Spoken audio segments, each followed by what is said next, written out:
Bienvenidos a la tercera hora de información de Proyecto Puente. Gracias por estarnos acompañando. Desde las 6:30 de la mañana estamos presentes y una disculpa que he roto protocolo de producción, temas, comentarios. Llevo muchas cosas retrasadas. Ahorita voy a leerlos después de las 8:20 los comentarios. Muchísimos comentarios.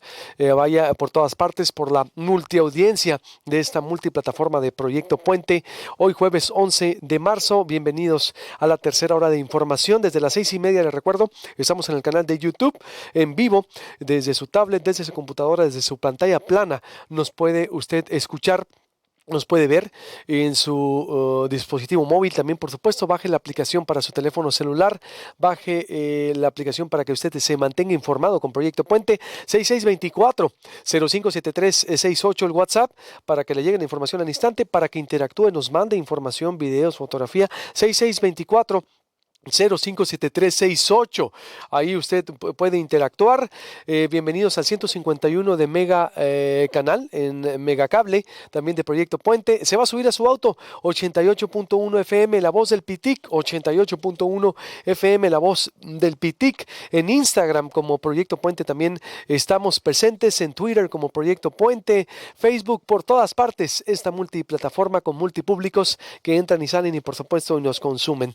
Voy con la sección de Climate Reality como todos los jueves, que es a las 7:30, pero la movimos, le pedimos permiso a Karina López, su representante, porque vale la pena hablar con la doctora Sandra Guzmán Luna del Grupo de Financiamiento Climático para Latinoamérica y el Caribe. Le hemos dado un enfoque internacional también a la sección de Puente Verde. Volvemos con Climate Reality.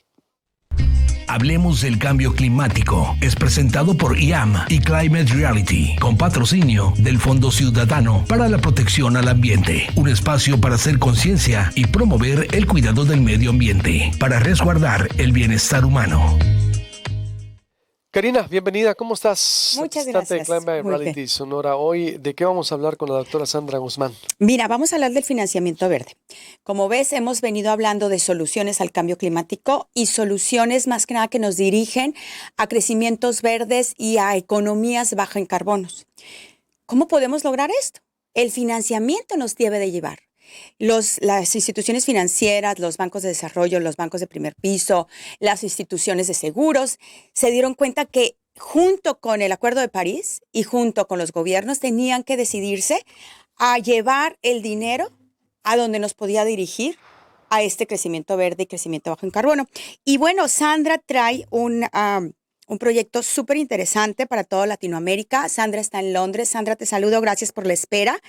Y quisiera que nos empezaras a contar un poco desde lo nacional cómo los países están financiando esto que le hemos llamado financiamiento verde y luego bajar a lo subnacional, Sandra, en este tema tan importante. ¿Cómo hacernos de recursos para esta transición tan importante para el bienestar humano? Bienvenida, Sandra, a Proyecto Puente. Luis Alberto Medina y Karina López, te damos la bienvenida.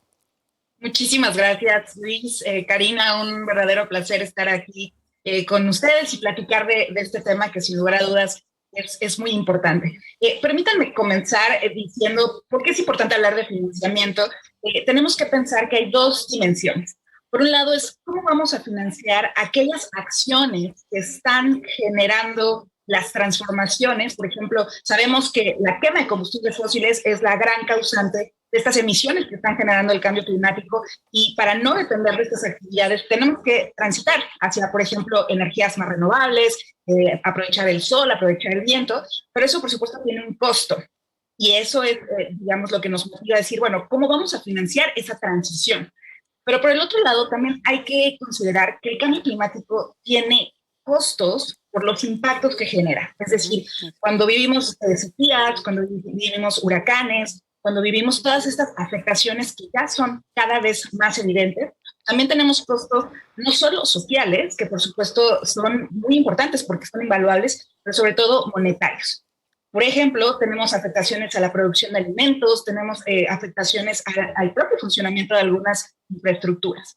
Por eso hoy hablamos de la necesidad de que a nivel internacional, pero también a nivel nacional, movilicemos cada vez más financiamiento para poder atender el problema de manera integral.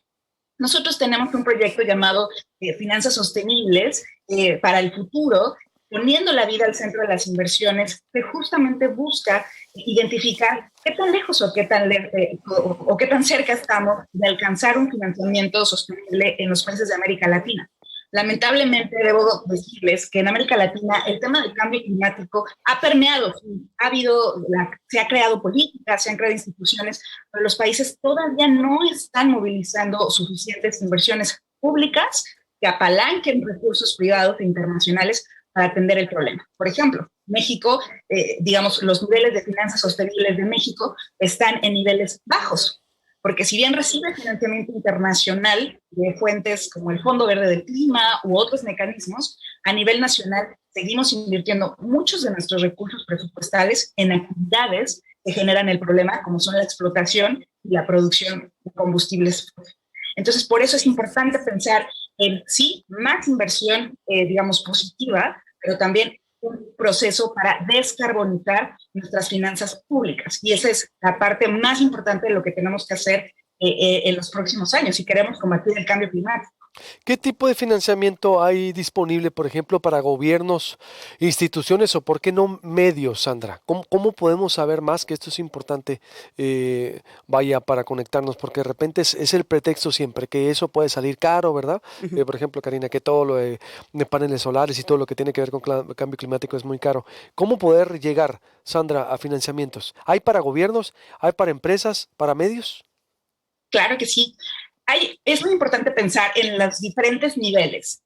Hay financiamiento a nivel internacional. De hecho, se ha creado toda una arquitectura internacional en materia de financiamiento climático que va desde fondos como este que les mencionaba, el Fondo Verde del Clima, hasta mecanismos que van, por ejemplo, en cooperación bilateral, muchos actores que han, digamos, establecido acuerdos para dar recursos. Por ejemplo, México sigue siendo un país que recibe muchos, digamos, mecanismos de financiamiento, un tipo de donaciones y en otro tipo de mecanismos.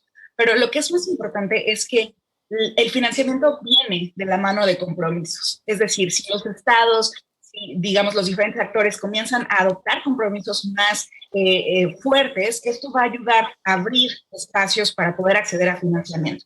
Y algo que es importante para los estados es que cada vez se hacen más, digamos, ventanas de acceso directo, que se llama, que normalmente es verdad, hay mucha burocracia cuando se habla de mecanismos internacionales, pero cada vez más se generan estos esquemas para que actores más locales puedan acceder al financiamiento. Y entonces la clave del éxito está en tener proyectos estructurados, bien armados, en donde se puedan identificar cuáles son los costos y empezar a acceder. Ahora, también a nivel nacional se empiezan a generar otros mecanismos, digamos, para, por ejemplo, a través de la Banca Nacional de Desarrollo o incluso a través de la banca comercial, en donde se empiezan a generar nuevos productos financieros para ayudar al desarrollo de proyectos. Y algo que es muy importante, y mencionabas tú, el costo de las tecnologías. Es verdad que hace 15, 20 años hablar de la revolución renovable a lo mejor era impensable porque era muy costoso, pero hoy por hoy generar electricidad con fuentes renovables, háblese el viento, el sol, es más barato en México que haciéndolo a través de fuentes convencionales como los combustibles fósiles. Por eso las políticas actuales del gobierno mexicano no tienen tanto sentido a la luz de los mecanismos financieros. Totalmente, ese es un retroceso que ha habido, ¿no? La visión Bartlett dinosaurica de implementar todo lo contrario de la tendencia internacional. Pero, ¿cómo podemos informarnos por último? Porque te quiero hacer una pregunta, Karina. ¿Dónde informarnos de fondos, Sandra? ¿Qué tipo de fondos? Claro, yo les recomiendo mucho acercarse a lo que es la Convención Marco de Naciones Unidas sobre el Cambio Climático, que tienen toda una sección en materia de financiamiento, y ahí se están, digamos, poniendo mucha información, y también hay reportes del tipo de finanzas, de los temas financieros que existen en el mundo, porque son muchísimos cada vez más. De hecho, a nivel, por ejemplo, ahorita el gobierno del Reino Unido, que está liderando la conferencia de las partes número 26, está abriendo toda una conversación sobre cómo enverdecer a los sistemas financieros para que cada vez haya más instrumentos disponibles en los diferentes sistemas que existen en el mundo. Entonces, les invito a seguir de cerca la convención y, por supuesto, si se requieren más información, con mucho gusto desde el GFLAC podemos también asesorarles para ver qué tipo de esquemas existen. Y que en GFLAC también podemos apoyarles. ¿Dónde es? ¿Dónde los datos? A ver, ¿dónde te pongo en contacto? Entonces, si pueden poner www.gflac.org y ahí podrán tener contacto con nosotras para poderle también asesorar sobre el tipo de mecanismos a los que pueden acceder. ¿Puedes repetir GF Life, dijiste? gflac.org.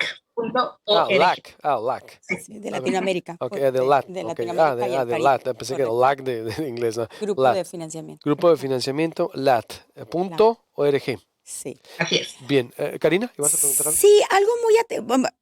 No, con lo que dice Sandra y algo ya muy aterrizado y cómo esto nos va a impactar en los proyectos también en el sector privado, sector gubernamental, pero también en el sector privado. Lo que decía precisamente Sandra de la banca comercial, la banca de desarrollo y todas estas instituciones que están financiando proyectos.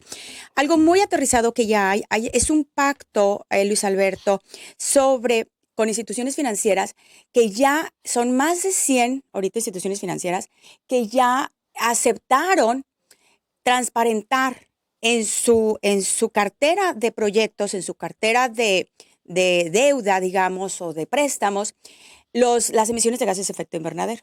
Es un pacto ya creado y tienen metodologías ya muy claras de cómo van a cuantificar los gases de efecto invernadero y las externalidades de sus proyectos. Entonces, esto va a llegar a impactar eventualmente a todo aquel sector privado que quiera sacar un préstamo. HSBC dice, bancos, muchos bancos, por no mencionar, ¿verdad? Tal vez no debí de haber mencionado, pero muchos bancos ya dicen, para el 2030, para el 2050, mi cartera de proyectos va a ser carbón neutral. Quiere decir que los proyectos que te estén emitiendo, te tienen que compensar los que no están emitiendo y tengo que tener neutralidad de carbono. Eso quiere decir que la selección de los proyectos, los bancos ya aceptaron interiorizar y tener el riesgo climático en el momento que evalúan sus proyectos. Entonces, ¿qué puede hacer a nivel nacional y a nivel subnacional las empresas? Empezar a cuantificar desde ya su riesgo climático, sus emisiones de gases de efecto invernadero y sus externalidades. Y entonces van a ser más propensos a financiamiento aquellos proyectos que permitan ya sea emitir menos o capturar carbono. Y aquí hemos hablado de varios de ellos. Emitir menos, pongo paneles de solares, digo, por decirlo de manera muy sencilla, ¿no? Captura de carbono, agricultura regenerativa, como hablábamos la semana pasada, capturar carbono en nuestros bosques, en nuestra agricultura y así movilidad sustentable, movernos con medios que no emitan gases de efecto invernadero, que no utilicen combustibles fósiles. Entonces, ese tipo de proyectos son los que los bancos van a necesitar financiar para llegar a sus metas ya establecidas para el 2030-2050, carbón neutral. Ahorita son 100 los que ya tienen el pacto, más de 100. La meta para este año, para llegar a la COP26, es que sean más de 200 las instituciones que ya tengan este pacto, que van a ser carbón neutral. Instituciones financieras, dígase fondos de inversiones, dígase fondos de seguros, dígase fondos de retiros, dígase banca comercial, dígase banca de desarrollo, que tienen que tener ya estas metas establecidas. Pues ahí está la valoración y yo creo que sí, el tema, yo hice mucho énfasis de cómo acceder porque como son temas prácticamente nuevos, yo creo que hay que acercar tanto al empresariado, a los candidatos, a los gobiernos y a los medios. Y yo sí me voy a meter ahí para ver cómo podemos bajar más fondos para investigación verde. Claro. Muchas gracias, te agradezco mucho, doctora. Ponemos ahí, por favor, a la doctora Sandra desde Londres, que está, por supuesto, con nosotros para el Proyecto Puente. Sandra Guzmán, muchas gracias y vamos a estar en contacto contigo, si nos permites. Gracias, Sandra. Claro que sí, muchísimas gracias por la invitación. Gracias a la doctora Sandra Guzmán desde Londres y a Karina López Ibis de Climate Reality. Nos vemos el próximo jueves. Claro Gracias. que sí, con gusto. Buen día. Porque sabemos que juntos podemos lograr un